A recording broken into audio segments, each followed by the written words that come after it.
saya rasa saya kerja keras, tapi rasa kenapa saya punya gaji tak naik-naik kan? Satu poin yang Ustaz mention dalam buku Ustaz yang saya rasa sangat berharga adalah selalu membaca. Selagi kalau kita tak membaca, dia seolah-olah kita buta tau. So cuba bayangkan kalau kita nak handle kewangan tapi kita tak ada ilmu, kita macam buta. Kita macam main redah je. Main redah buat kesilapan, rugi. Main redah buat kesilapan, rugi.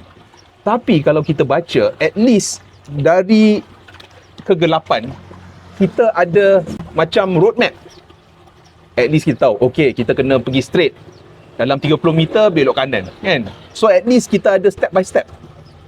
So itu kepentingan untuk membaca. Kalau kita membaca, andaikan kita start kewangan, kita tahu jawapannya. Andaikan kalau kita start, okay, ini yang penting. Kadang-kadang saya rasa saya kerja keras, tapi rasa kenapa saya punya gaji tak naik-naik kan?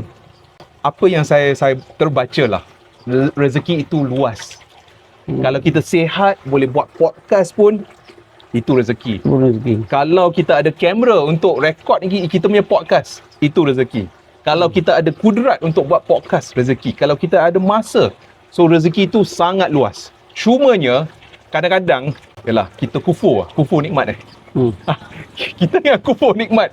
Walaupun ada internet, ada phone, ada kudrat, lepas tu kita macam give up, kata alamak, kenapa dunia tak adil ni, kenapa gaji saya sangat rendah kan, kenapa tak dapat income macam orang lain. Betul. Padahal rezeki kita sangat luas. That's why untuk saya lah, apabila saya baca Quran, apabila saya baca buku-buku agama, terbuka hati.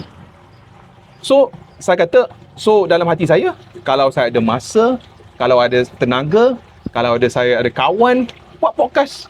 Buat podcast. Lepas tu tulis buku. Lepas tu offer buku.